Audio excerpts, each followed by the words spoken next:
Welcome, everybody. Hello. If we can all take our seats. Hi, I'm Jeremy Kahn. I'm the AI editor at Fortune, the U.S. business publication. And I'm also, I should put in a shameless plug for my book, the author of Mastering AI, a survival guide to our superpowered future, which is out right now in the UK. You can get it wherever you get your books. We've got an exciting panel today on the issue of sort of provenance and watermarking and verifying digital information and the C2PA standard. I want to introduce my panelists. So to my left is Bruce MacCormack, who is the director of the Media Provenance Committee of the International Press and Telecommunications Council. Next to him, on his left, Maggie Munts, director of partnerships and strategy at Truepic. And then, not last but not least, at the end, Maurice Turner, who's the technical policy lead at TikTok. I'm going to start out, for those who aren't familiar with C2PA. Bruce, what is C2PA? And this is an interesting segment of sort of why do we need this? And it was I don't know how many of you were at the panel upstairs on journalism and AI, but that kind of ended with this interesting discussion. Melissa Heikkila from MIT Tech Review, who I'll name check, my esteemed AI reporting colleague and sometimes competitor, sort of said, you know, there's this big issue right now with, you know, so much information out there. People do not know what to trust. And she sort of ended that panel with a kind of plea for some sort of digital standard that would enable and make it easier for journalists, for instance, to determine what is real and what's not real. So that kind of sets up, I think, Bruce well to, you know, talk a little bit about why we need C2PA and what is C2PA. Switch it. Switch it on. Yeah, there you go. Testing. That's still not any better. I can give you mine. Yeah, let's do that. Hello. So first of all, apologies. This is talking about the plumbing of the journalism world, how things move from place to place, from story to story as it flows. So there's engineers involved, there's acronyms involved, and engineers like acronyms. So C2PA is the Coalition for Content, Provenance, and Authenticity.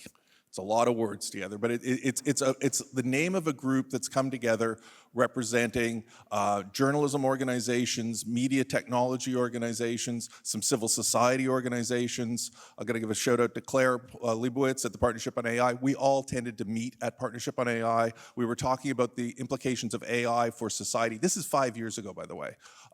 And a bunch of us in the journalism world started to say, this could be bad. Like this has the ability to start to disconnect us from reality, and what are we going to do about it? So we came together, we started thinking about it, and we started learning a little bit more about AI. I was working as the technology lead for CBC Radio-Canada, which is the public broadcaster in Canada. We were working with the BBC, we were working with the New York Times, and Microsoft came along at this point. We were having a conversation, and we started looking at, okay, how real is AI, generative AI, in terms of being able to build new things? How fast is it getting better? And what is the technology to detect this? And very, very quickly, through some work we did, we came to the conclusion, detection doesn't work. Detection will never work.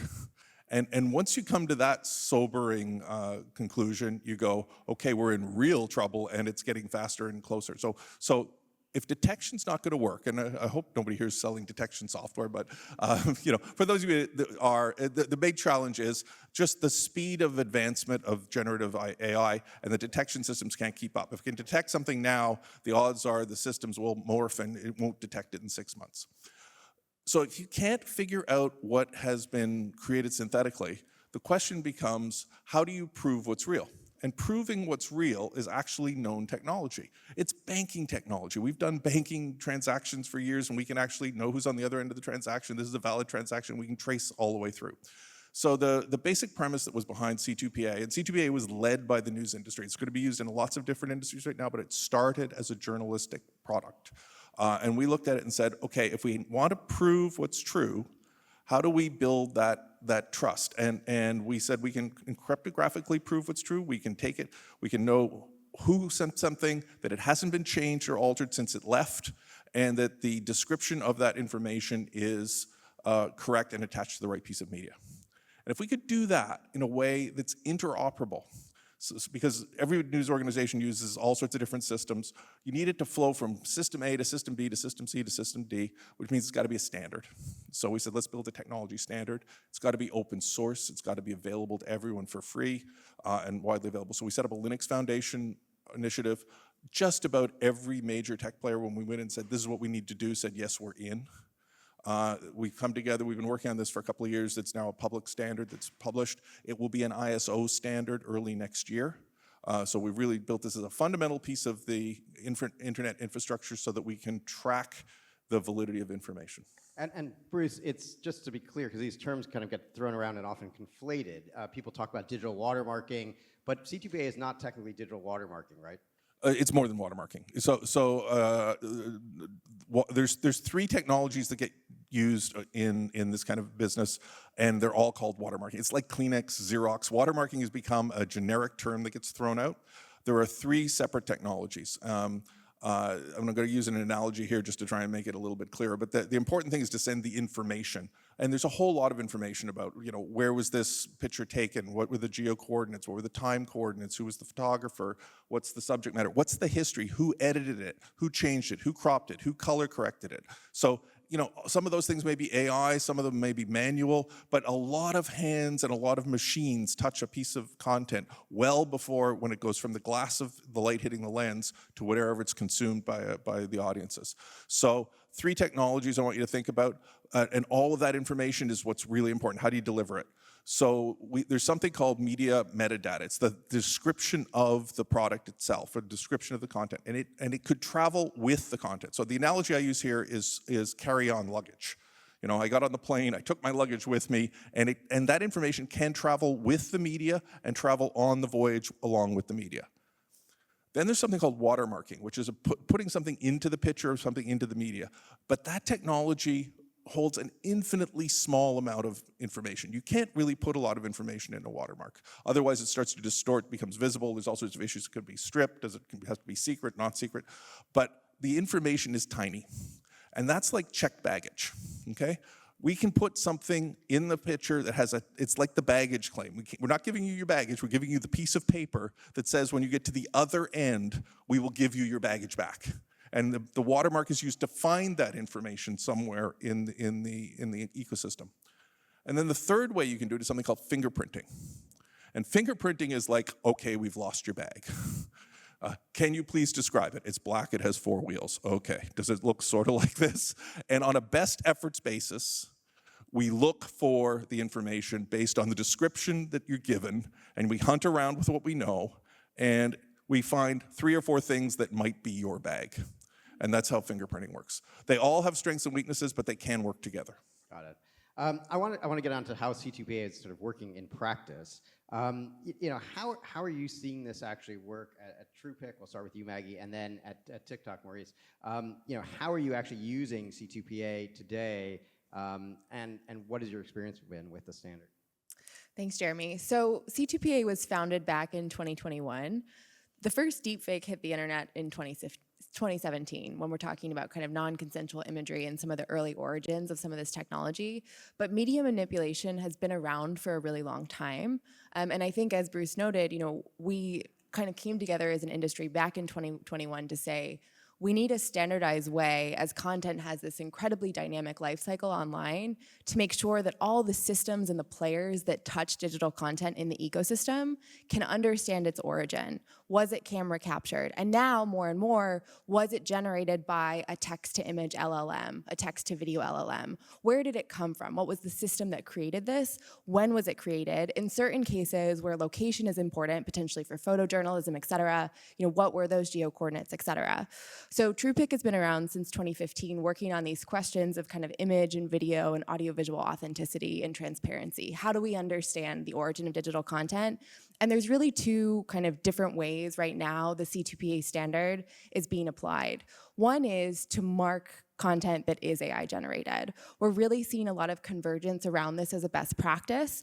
You see references to this particular standard actually in a number of kind of policy documents in the United States. The White House executive order from last October mentions this type of technology. And it really is a technical foundation to say, hey, this came from an AI system, and we can prove that mathematically. It's a solid technical foundation. In terms of kind of authentic content, or that's a little bit of a loaded term, let's say real photos and videos where light hits a camera lens and that's how it's created. We're in a moment right now where, depending on whether or not you subscribe to dead internet theory, this idea that most of the internet is synthetic or about to become synthetic, ultimately, there are industries and verticals that rely really heavily on certain types of digital content and knowing that it's real to make decisions. So Truepic works a lot with insurance companies, lending, warranty providers, et cetera, to help them kind of capture photo and video in a way where they can trust, okay, this was created on this date, we know it's a real photo, we know the location it was taken in, so we can execute on a loan, et cetera. So I think we are also going to see applications for other industries that really sort of traffic and trust in digital content, but I could go on and on, but that's what I'll say but there. the idea is that if you have something that's taken, with light through a lens, that's recorded in this metadata as, in the standard, so you can look and see that that was the case, and it's applied, either through software or perhaps in the hardware of the camera you're using, whether it's on your phone or a standalone camera.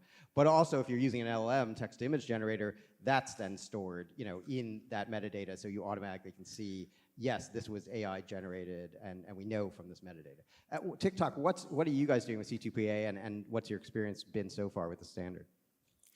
Thanks.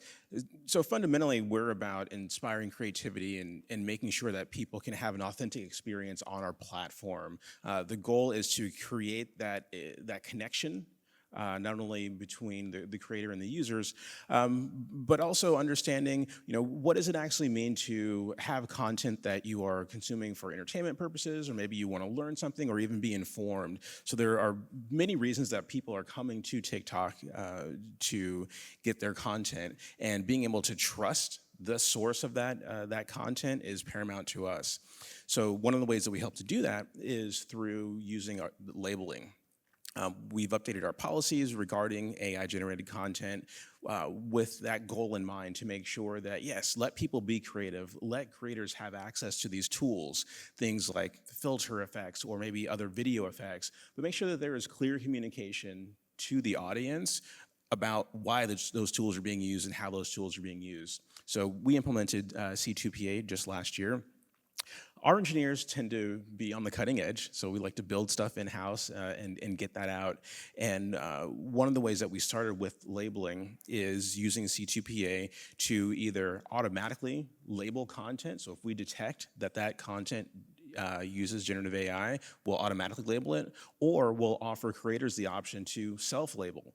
And between those two, we feel like we're starting down that right path of making sure that we are providing that clear communication, that context to people who are viewing the content, so that they know what's going on. Because it's not necessarily about AI equals bad, this label is a warning. This is about informing. And in the case of TikTok, is the label always transparent to the average user, or is it something that's, again, sits in metadata? If you are a technical expert, you can look at it and see, yes, that was AI generated, or yes, that was taken with a conventional camera.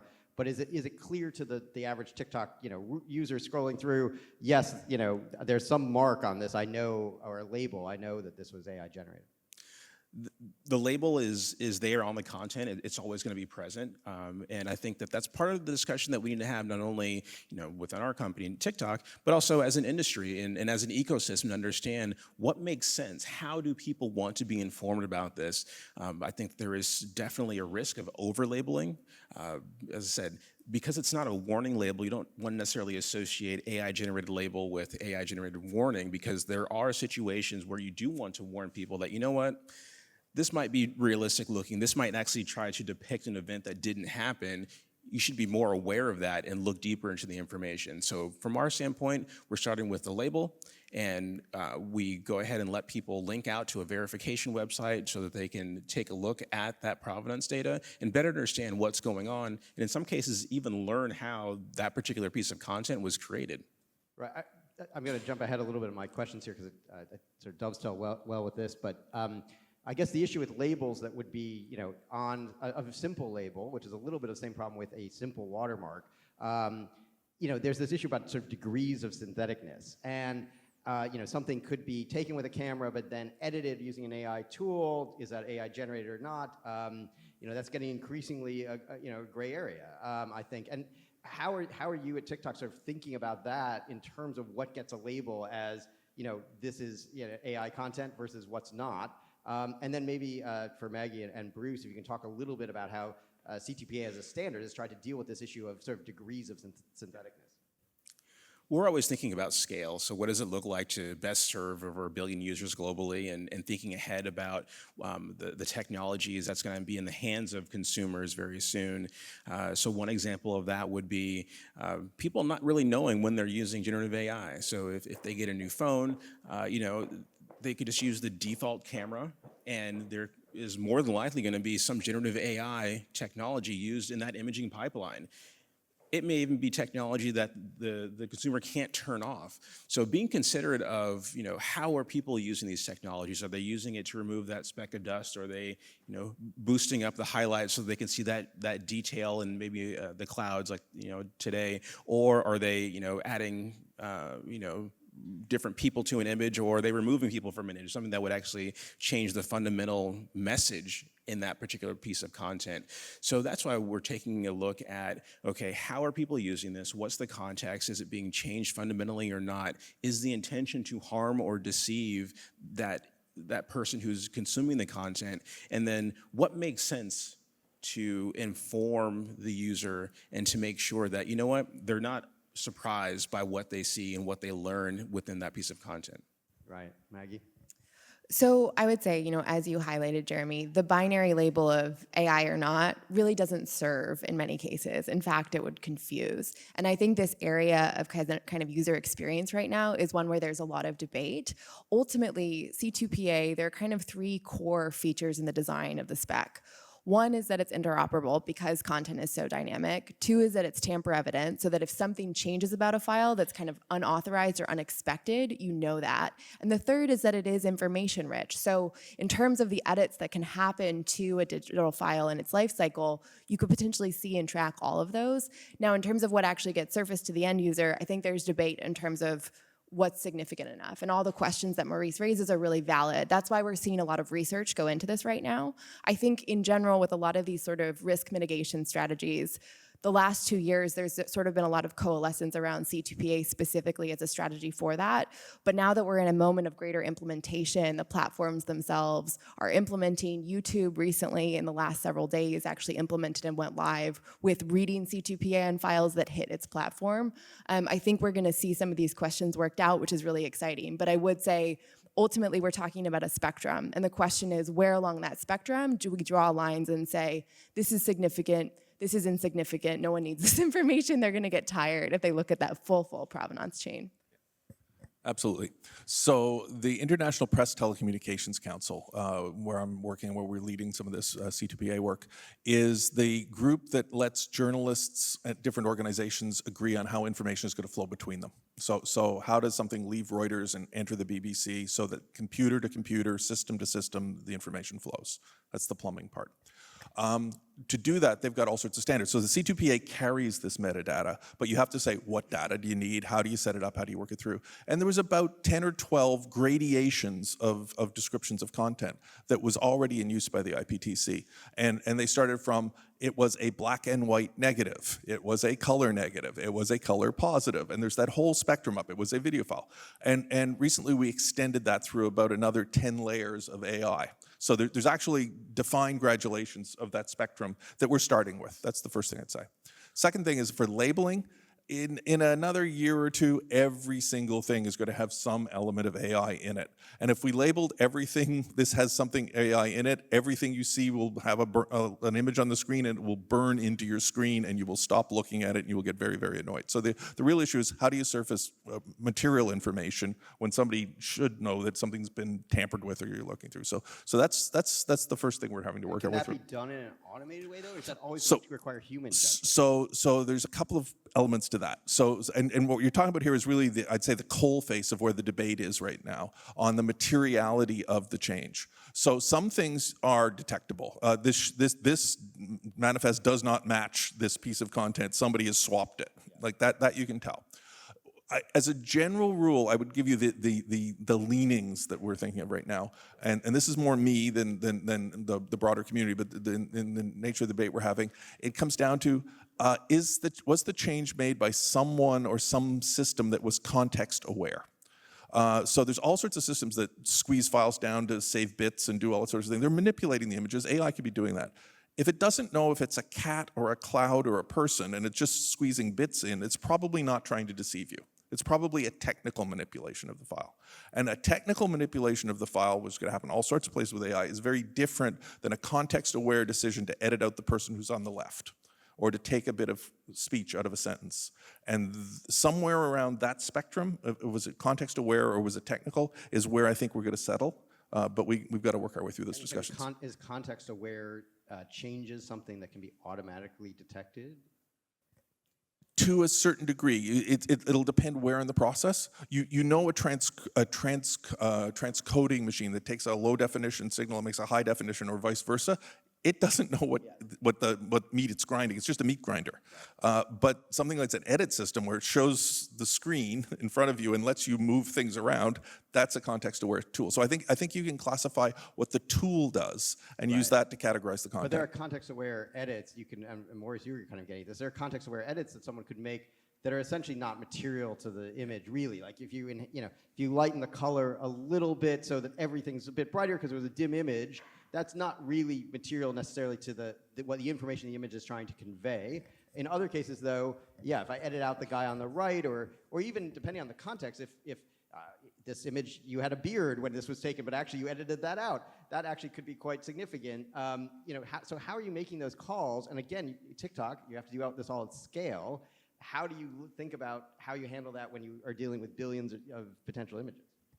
Well, I think that this discussion actually comes to an important collision with the privacy discussion, which is, now people are more aware of the metadata that is contained within their images, and they might come at it from a privacy perspective and say, you know what, I really don't want my exact location embedded in this image right now, or I really don't want my name attached to this particular photo as I upload it. That's all metadata.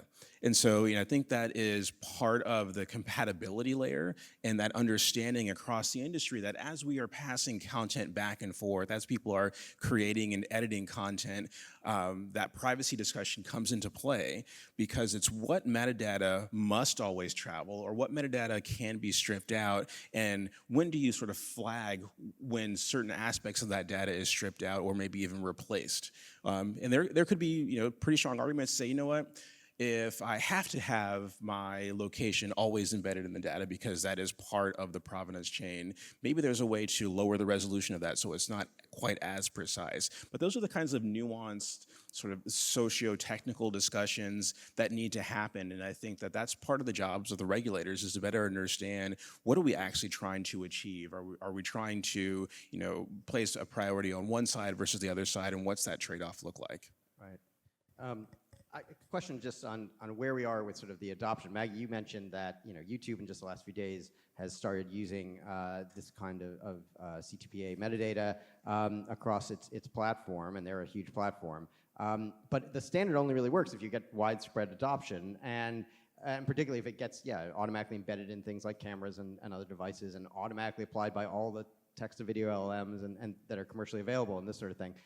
Sort of where are we, if you can kind of show us the landscape of with that adoption? And I know there's some other ideas out there about how you do provenance, but C2PA seems to be the one that has the most momentum, and it makes sense that if you're going to have a standard that it be widely adopted. Otherwise, right, it doesn't really work.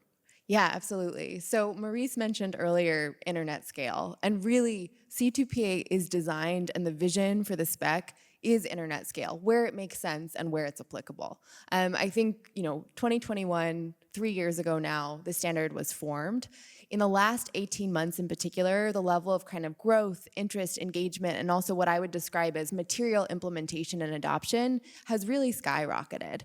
We've seen Meta, Amazon, TikTok, Google, major distribution platforms come into the fold and start implementing the spec actually in their platforms to pass some information along to content consumers, which is really exciting.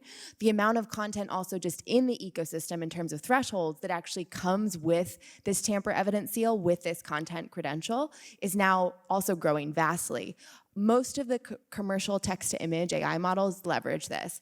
Microsoft's Bing Image Designer, all of Adobe's creative tools, OpenAI's DALL-E, Stability's commercial API. We've seen a lot of the commercial providers coalesce around this, and the volume of content coming from their platforms with this signal is really significant. Camera providers, Nikon, Leica, I could go on, but there are a lot of folks using this. Ray said yesterday over 200 organizations have joined C2PA. It is free to join. So if you want to kind of join, engage with the spec, I would encourage folks in this room to explore that. There are a number of working groups that meet every week. People volunteer their time to discuss the questions we're raising today around user experience, to discuss, how do we potentially make this sort of more compatible with existing or other technologies that are out there, to look at levels of, conformance, security, threats and harms, and assess all of that. It's a really, really impressive effort, and I think that's partly why we've seen sort of so much adoption is the ecosystem has really come together around this. And we're talking about news and media, we're talking about broadcast, we're talking about brands, the platforms themselves, other tool providers. So I think it's a moment where we're seeing a lot of momentum. And because it's an open standard, anyone can implement. Right. We're going to go to questions in the audience in just a minute. So if you start thinking of your questions, that would be great. But I would be remiss if I didn't sort of bring up the fact that C2PA, although it is gaining wide adoption, has been criticized in a lot of quarters, particularly by security experts who sort of say, technically, if you have a certain amount of technical know-how, it's too easy to go in and manipulate the metadata. It's too easy to completely strip it out. You can do even certain manipulations like taking a screenshot of an image. You get then different metadata, and that's a problem, particularly when you don't have wide adoption. The idea that you have a piece of content that's traveling without metadata, you can't necessarily infer anything from the fact that it has no metadata, and that is that problematic? And there's also this issue of all of the imagery that previously existed, sort of all the archival imagery that existed up until this point, and what happens to that, and how should people look at that? How are we going to tell what's the legitimacy of this archival information? So those are some of the criticisms that have kind of been leveled at the standard. And Bruce, since you're involved in one of the working committees, maybe you can start by addressing that, and maybe we can go down the line on if other people have thoughts. But yeah, I just want to make sure we address some of those critiques of the standard. So let's break that into two questions. Let's talk about the ability to manipulate it. The standard and the way this works, the assumption here is it's tamper evident. So treat it like the Tylenol bottle, right? I can't prevent someone from tampering with a bottle of Tylenol, but I can make sure you've known that it was tampered with, and I can educate you that if it shows tamper evidence, don't consume the content. Right? Just take it back to the store, ask for your money back. So we're going into a world where there is so much, and it's so easy to create content of all sorts of forms that may or may not be real. There's an information glut of noise in the system, and we were looking at noise. So the first thing they tell you in engineering school when you're an antenna engineer is you don't control the noise, you control the signal, right? So control the controllables, make the signal louder. Make sure that the thing you want to get through punches through, and you do that by separating the noise and the signal. So that's the first thing. The second thing is there's this underlying belief in here when we look at the way the C2PA was put together, is that people will ultimately start tuning out things that aren't proven true or doesn't have a validity signal, because you don't eat the Tylenol out of the open bottles. So the fact that if it's stripped off, that's a sign to beware, right? We have other ways to try and reattach it. That's my baggage model. We can watermark it, we can fingerprint it, we can try and get it back for you. We might find your luggage, we might get the metadata back, but if we don't, then go to the source. If it says it's a BBC story, go to the BBC site and look for it. Because if you've got a BBC story that is unsigned, it is an unsafe piece of content. And the reason the media companies worried about this was, we're not worried about fake content, we're worried about fake us. Like if you can fake our hosts and our sets, which happens a lot, then you can steal all of the credibility and brand integrity we've got to amplify misinformation, and that's dangerous. So that's the first question. Second half of your question I've forgotten, which was about archival things that archives. existed Yes, before okay. the standard. So archives is a great thing where there's the major media companies and other people that have archives are holding history. They're holding things that are in their archives that are great. When something gets retrieved from archives, and we hold a lot of things in archives that are never, ever going to come out, guys. The Tuesday edition of the news report from Regina, Saskatchewan from 1973 is in our archives. No one's looking for it, right? So you don't want to go and update all your archives. But when you retrieve something, the archivist can stand as a proxy for the photographer and say, instead of the photographer being on site, you can say, I am the CBC Radio Canada archivist and I certify this came out of our archives on this date at this time, and you stand as the proxy for history. And that's really important because history is being changed. You know, there's the picture that went around the internet and went viral about a year ago of the guy in Tiananmen Square taking a selfie with the tank behind him. You know, powerful picture. It gives you new insight into the situation. It just didn't happen, and it was 20 years before they invented selfie cameras. But you know, it changes the perception people have of that event. And if that doesn't get flagged, then you start to give people a new version of history, and revisionist history is dangerous. And yeah, Maggie, obviously you're working with customers that care a lot about the security of that standard, because if you're making a big insurance claim or something and someone could just go in and manipulate the metadata, that's a problem for them. Yeah, there's two ideas I really want to connect here. I think in terms of history, there's also history happening right now, and sort of ensuring that that's documented in ways that are tamper evident, that have this signal that can be communicated over time across the internet to future generations is really important too. So I'll talk about a case that Truepic has been working on over the last 2 years. We have a partnership with Microsoft and a USAID implementer in Ukraine to document the destruction of cultural heritage there on the ground with photo, video, audio clips that all come with a content credential from C2PA. What we also do prior to the application of that content credential, essentially instantaneously, is sort of validate the security of the device environment, of the capture environment, so that the metadata that actually goes into that digital signature, goes into that piece of luggage, that piece of baggage, is of the highest fidelity and highest integrity.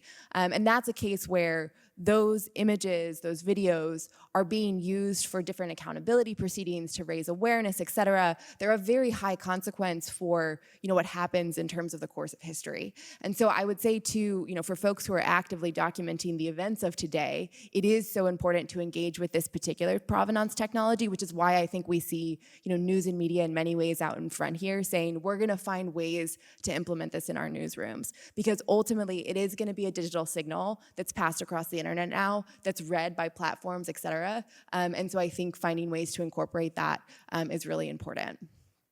Right. Do you have any views, Maurice, on sort of what's happened with sort of the robustness of the standard? Well, certainly. I think that's part of the power of the standard being open, is that it's not static. There are certainly some security criticisms that are valid, but standards continue to evolve, and also the ecosystem continues to evolve. And it's a recognition that it's not meant to be a silver bullet. This is meant to provide more information and to provide people with context about what they're seeing, but then also encourage them to either investigate the source and/or make that connection with the person who's delivering them that content. So, if they see a piece of content and it's being shared by someone, do you trust that person? What's the basis of the trust with the person who is presenting that content to you is an important question to also ask. Great. I've got some more questions, but I want to give everyone a chance in the audience to ask questions if they have them. So if you have questions, please raise your hand, and woman right here in front. Apparently, if you speak loudly, the mics in the room will pick it up. Thank you so much for this session. I do AI awareness sessions in Africa, and I've been going to a lot of these summits, and I know probably 90% of what is presented on stage, and I have to tell you that C2PA belongs to the 10% for me that I've not been too aware of. The reason I want to ask this question, I want to bring this up to you, is because of Meta AI. I actually want to report them because they just started. They did some upgrades recently where they tell you, well, they tell me to just put my face on the Meta AI and imagine I'm on some island somewhere. And so when I did that, as I was doing it, I was like, this is not a good idea, but it was too late. They took my image and created an AI version of me, a realistic person, looks a little bit like me. And so next time I ask for an image, my image comes up. So unwittingly, I allow them to use myself as a training data. And there was nothing for me to sign and accept. So does your organization work with them, with Meta AI, for instance, or Facebook or whoever, to ensure that customers are not taking unawares or their images are misused? So there's a sort of separate issue on privacy, but I am interested in this idea of is that something you could determine? Maybe maybe CTPA could help in that you would know, you might be able to go back and recover sort of that original image, right, and say, well, this is the original image I took, and it's been used in this other way. I don't know if that's something the standard can address, but Maggie, maybe you have thoughts on it. So just an initial comment here. The C2PA and this credential itself can include a do not train flag, which is not the same thing as necessarily being able to pull back your image, but it is the ability to add a disclosure and say, I don't want this image used for training purposes. Now, ultimately, the model then makes the decision, and none of us are Meta spokespeople, but that is one thing that C2PA has done thus far. Bruce, I don't know if you have. Yeah, I'll say that Meta is a member of the C2PA. They're on the steering committee, so they're actively working with us. They are using it in a couple of ways. They're saying that generative AI images and content that they generate and push out will be signed with C2PA, so that's the first thing. How they interpret information coming into their system is, I think, closer to what you're talking about, and that's still to be defined as far as I know, but they'd have to comment on that directly themselves. But they are working with us. Great. Just other questions, if we can go to other questions. There's a question in the back. There's a gentleman with his hand up. Go ahead. Maybe stand up so we can see. Yeah, sure. So I understand that TikTok is in the course of massively scaling back on people working on content moderation. Support that they've sacked several hundred people in Malaysia last week. More than 100 people are being laid off in the UK. And they say they're doing that because they're using AI to do the content moderation now. So I wonder if I could ask the panel what they think the ramifications are of content moderation largely being done by algorithm rather than by human beings. Well, obviously, we have Maurice here. I don't know if you want to take that one, but I'm going to give you the opportunity to. Yeah, I mean, this is an issue. Can you start automating content moderation in a bigger way? Does the standard in any way help you to do that? Well, on the content moderation side, we employ tens of thousands of safety professionals all around the globe, and we use a combination of humans and technologies to do content moderation, based on our community guidelines and other policies. So, as I talked about before, when you're thinking about scale, you really do have to have technology involved. It can't just be, people looking at every single piece of content that's uploaded on every single platform, either to do, content moderation duties or even things like copyright enforcement or other considerations like that. And so I think, moving forward, there will always be the development of AI technologies to perform, these kinds of tasks because those technologies can do it at the speed and scale that humans simply can't do it. And we really do depend on that combination of humans plus technologies to help us make those decisions about whether a piece of content is within the guidance of our community guidelines. And Bruce, I don't know if you want to talk about the way in which perhaps this helps with automated content moderation. Yeah, absolutely. So when we looked at the C2PA standard, we designed it as a machine-to-machine communication tool to start with. Humans are good, but machines to machines are how you do most of this validation. Triaging is really important.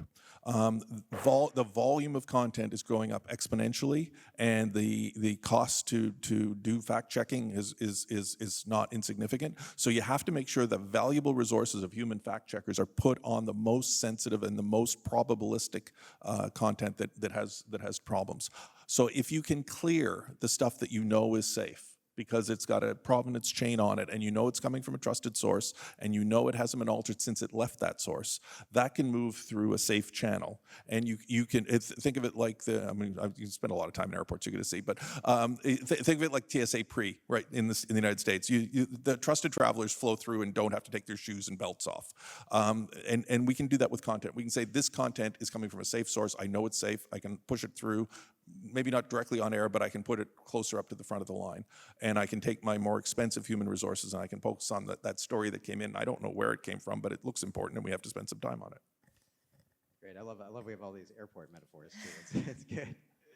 Maggie? Yeah, just one thought here in terms of, the information that C2PA does give you. It says, this is the system that created something. It came from a camera. These pixels were created by light, not a machine. What it doesn't necessarily tell you is more about the context in terms of, where that photo was potentially captured or what that looks like. And those are areas where human in the loop, human fact-checking, kind of human analysis and critical thinking is really important. And there are going to be cases in which AI actually does support that. But one thing I would say here is it's really important to be clear with this specification what it does and what it doesn't do. Because like Marie said, we're not promising a silver bullet here.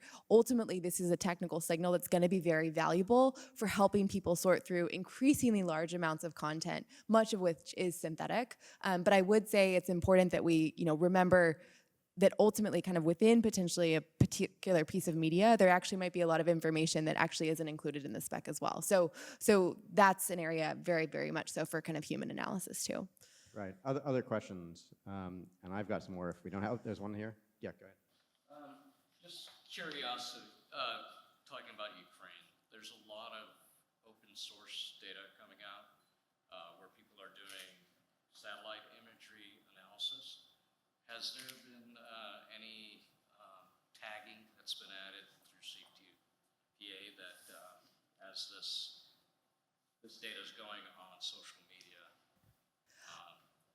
So yeah, Maggie, is there tagging, C2PA tagging of satellite data? Is Planet Labs or any of these guys doing something? Not that I'm aware of, but that's a huge opportunity. I think when we talk about kind of content of high consequence that's used for decision making, satellite imaging in particular is definitely an area that we would like to explore more. So if you want to talk about that after this, we should.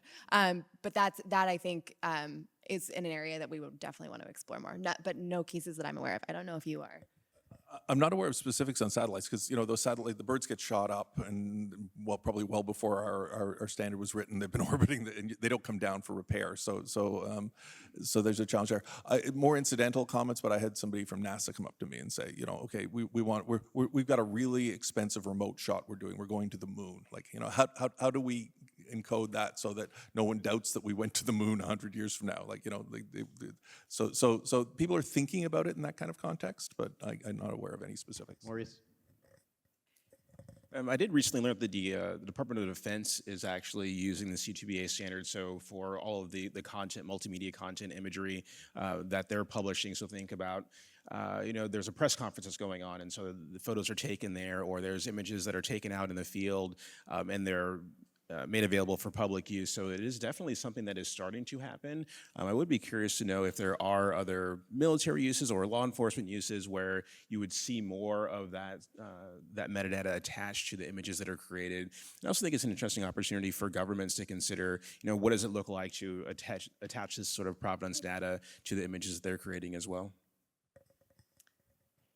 I just want to add one thing. We talk about screen to screen and we talk about all this information flowing all the way through, but sometimes you don't want it to flow all the way through. So during each of these stages, there's a different use case. So I need to validate as somebody on the input desk to a news agency, you want to validate your sources, right? But if you've got a source or you've got someone who's in a forward operating base in a conflict zone, the last thing you want to do is, for transparency, show the XY coordinates of exactly where that forward operating base is. The editor reads it, says, okay, I've validated, I feel comfortable, but now the human in the loop says, I sign this. I will pass my signature on going forward that it's really coming from our news organization, and our news standards and practices says we did our job and we validated this information, but you don't need to know the exact XY coordinates of that base.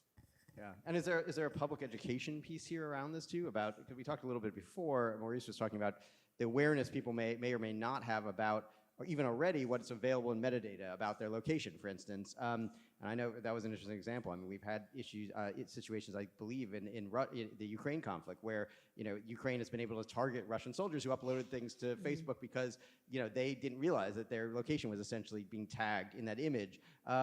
But and maybe we're getting more public awareness of this as a result of some of those things. But I'm curious, Maggie, where we are in sort of people's awareness of what sort of information might be given away by metadata, and then that how does this function sort of for the public?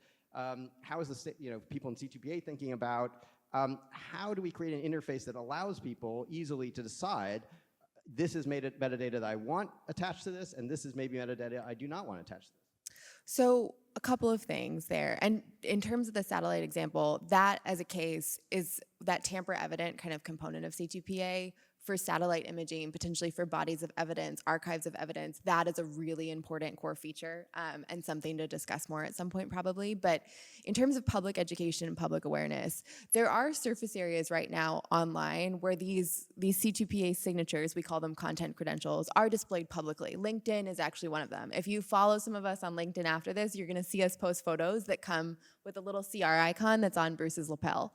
And that gives some information to say, this came from this type of device, this type of system is what created this, camera, AI, something in between.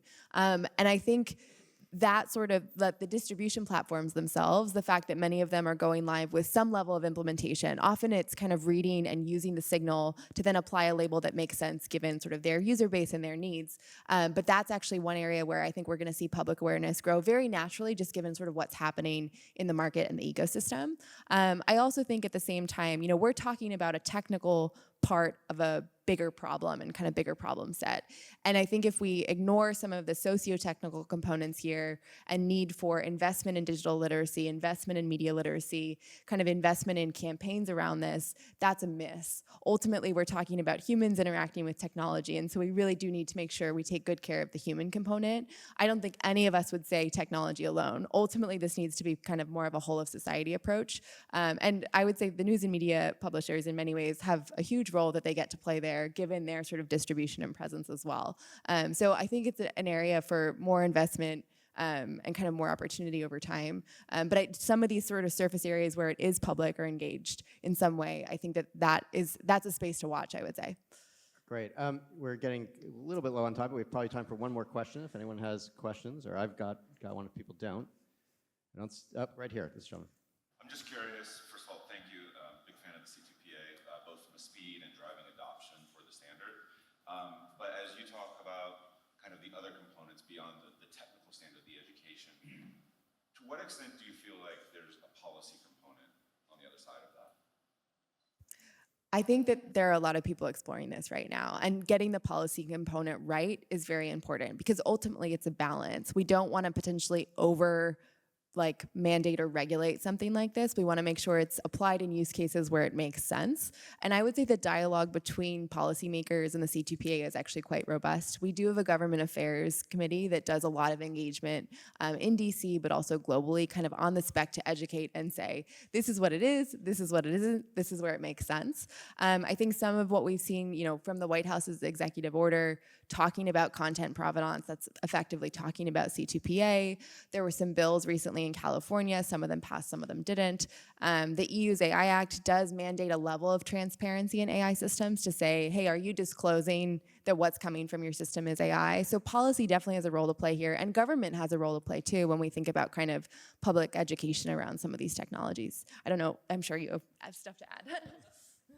Yeah, so one thing I've noticed in the global conversations with policymakers is that they are very attuned to 2024 being this year of elections around the world, and they're just sort of laser focused on, okay, we can't solve the whole AI governance thing, but right now what we can do is we can try to tackle this threat of misinformation that is amplified and accelerated by generative AI. So let's try to pass a labeling or watermarking kind of a bill. And so sometimes they don't even know about the C2PA standard. So it is actually an educational opportunity because it's like they can see the problem and they have an idea about what the solution is, but they're sort of missing that in between of what's the technical solution or what's the technical pathway. And so it is an opportunity to actually really educate policymakers about how different folks in the ecosystem are thinking about addressing the issue that might get to that end game of solving the problem of having that increased level of transparency. You talk about public education, but educating the legislators is also very important because they say things like, we need watermarking. And if you go, okay, so that's about 50 bits of information. What do you actually want us to write in that? They go, huh? So giving them you must do something. C2PA's response is, this is something. All of the tech leaders were all sitting in the White House about last fall, 7 of them, they all agreed that they would do something to round labeling, but they didn't agree to do the same thing. And where the C2PA was and managed to move the conversation forward was to say, okay, do you all want to do this? Let's all meet at this point. And it's a rallying place to say this is a problem that has to be solved in an interoperable way because all of this content is flowing through all of their systems, and we can't have 7 or 8 different private systems. We have to have one public open system to make this work. And that's really where we're driving legislative conversations. That's great. We're almost out of time. But I have just one last question, which is around, again, how much of this should be accessible to the public in what form? I mean, Maurice said if you see something on TikTok that's been identified as by TikTok itself as likely AI generated, you can click on something, you can take it to a site that can decode the C2PA hash and tell you that data. But even that can potentially be quite difficult, depending on the level of technical expertise of the user to understand. And what is the thinking currently about sort of how that information should be presented? How accessible should that be to a general non-technical person versus what should be there for a person who is a real, forensic visual analysis, guru who's going to go in and say, oh, well, I know that, they use this particular Adobe tool to change these 5 pixels. Yeah. I think it's really important to know if you're a reporter working for Panorama or if you're somebody reading a Sunday paper. Right. Those are very, very different use cases. The trick is to make sure that it's available if you want it, but recognize that most people don't want it very often. So it shouldn't interfere with the consumption of the story. It shouldn't interfere with the story flow. But if you want to interrogate the system, you should have the tools to do that. There will be public education campaigns around this, but we can't do it until we've figured out how it all works, because you don't want to educate people to look for something. Say, if I tell everyone, look for the CR symbol, if you don't see it, don't trust it, but we don't tell media how to actually put that on things, we're just increasing distrust. So we've got to get the fundamentals right. Once that's done, the BBC, the New York Times, the CBC Radio Canada, we have a way to reach the public. We can put on information programmings. We can build public awareness, and we'll do that. But we've got to get the fundamentals of the plumbing right first. Great, Maurice. So this is something we've thought about from the very beginning of this process. At first, we worked with industry experts to figure out what's the correct message we want to send with this label? What are the precise words we want to apply to this label when it's attached to content? And then we work with industry experts like MediaWise to develop digital literacy campaigns around educating viewers about what does this label mean, what should they be doing, should they give them some sort of an action and not just scaring them off. And we're going to continue to work with our safety advisory councils to learn as we're going through this process, what's the reaction been like? How has the ecosystem changed? How have expectations of policymakers, other stakeholders changed along this process so that we can refine how we're actually presenting this information and making sure that we're balancing that authenticity, we're balancing privacy, we're balancing security until we find that correct mix that meets the expectations of people right now, and then we have the flexibility to tweak that as we move forward. Great. I'm afraid we're out of time, so I'm going to have to end it there. But thank you all very much for listening, and thank you so much to my panelists for joining us. And I hope you enjoy the rest of the conference.